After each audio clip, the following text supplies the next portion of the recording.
जो कहानी वाली दादी मम्मा के चैनल पे आपका स्वागत है। आज मैं आपको एक छोटे कद के बच्चे की बहादुरी की कहानी सुनाने जा रही हूँ। राजस्थान में बॉर्डर पर एक गांव था जिसका नाम था हिम्मतपुर। हिम्मतपुर गांव में सभी लोग बहुत ही हिम्मत वाले, बहुत ही साहसी और देश प्रेमी थे। उस गांव के हर घर का एक ना एक व्यक्ति फ़ौज में भर्ती था और वो फ़ौज में शामिल होना अपनी शान समझते थे। परंतु एक घर ऐसा था जिसमें एक भी व्यक्ति फ़ौज में शामिल नहीं था और उस घर में ही वो छोटा बच्चा अंगद रहता था। अंगद को हमेशा ये शिकायत रहती कि माँ, हमारे घर से कोई भी व्यक्ति फ़ौज में नहीं है, ऐसा क्या कारण है।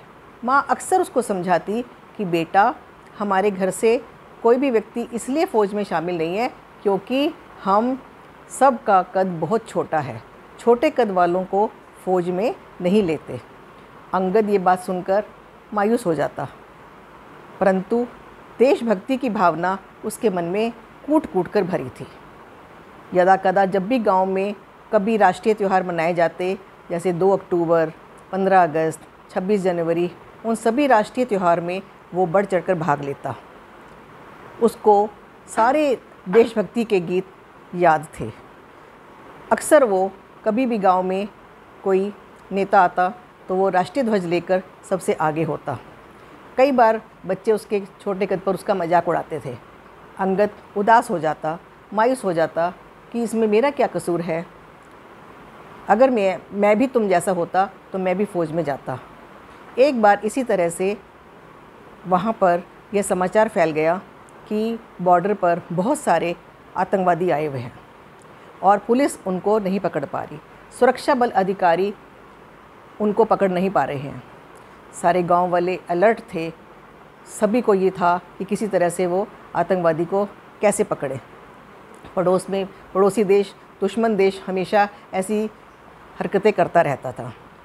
अंगद एक दिन शाम को अपनी भेड़ बकरियां चराने के लिए दूर निकल गया और एक पहाड़ी पर ऊंचे टीले पर जाके रेतीले बैठ गया। भेड़ बकरियां चर रही थी, वहाँ बहुत सारे कैक्टस रेतीले मैदान में ऐसे उगे हुए थे और हवा ठंडी चल रही थी। उसको नींद आ गई। जब वो सोकर उठा तो उसने देखा कि उसके पास, झाड़ियों के पास, कुछ बातें करने की आवाज़ आ रही है। उसने देखा कि आवाज़ कहाँ से आ रही है, तो झाड़ियों के नीचे से एक रास्ता जा रहा था। वो उस रास्ते से धीरे धीरे नीचे उतरता चला गया। नीचे एक सुरंग बनी हुई थी। अब वो छोटे कद का था, उसको कोई देख नहीं पाया। उसने सामने देखा कि 15-20 लोग एक व्यक्ति को घेरे बैठे हुए हैं और वो व्यक्ति उनको कुछ समझा रहा है। उन्होंने बीच में एक बहुत सारा बड़ा सा कोई पेपर बिछा रखा है, उस पर सब ध्यान से देख रहे हैं। वो कुछ देर वहाँ खड़ा रहा, उनकी बातें सुनता रहा और चुपचाप तुरंत बाहर निकल आया और अपनी भेड़ बकरियाँ लेकर जब नीचे गांव में आया तो उसने सारी बात अपने पिताजी को बताई।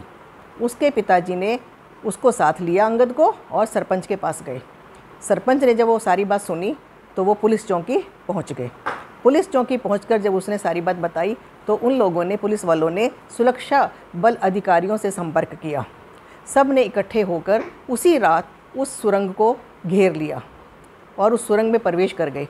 जब वो अंदर गए तो देखा वो सारे 15-20 आतंकवादी थे और उनके पास से बहुत सारा गोला, बारूद, बंदूकें निकली और इतना सामान था कि उन लोगों की ये प्लानिंग थी कि हम चारों तरफ फैलकर आतंक मचाएंगे और बहुत नुकसान होता हमारे देश का, परंतु सबको पकड़ लिया गया। तो जो हमारे सुरक्षा बल अधिकारी थे, पुलिस वाले थे, उन्होंने उस सफलता का सारा श्रेय अंगद को दिया और सबको बताया कि कैसे एक छोटे से वीर बालक ने सबकी रक्षा करी और इतना नुकसान होने से पूरा कर लिया। आज अंगद बहुत खुश था। आज अंगद को अपने छोटे कद पर बहुत गर्व महसूस हो रहा था।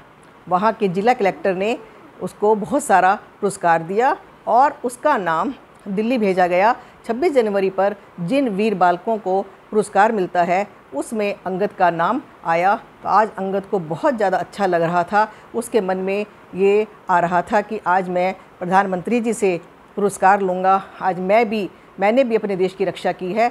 आज उसको बहुत अच्छा लग रहा था। तो बच्चों, हमें अपने अंदर कोई भी कमी को ये नहीं समझना चाहिए कि ये हमारी कमी है। हमें अपनी उस कमज़ोरी को ताकत बनाना है, अंगद की तरह वीर बनना है। जिस तरह से अंगद देश के लिए काम आया, हमें भी उसी तरह से अपने आप को वीर साहसी बनाना है। आपको कैसी लगी मेरी कहानी?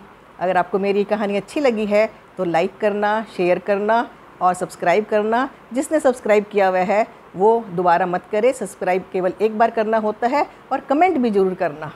नमस्ते बच्चों।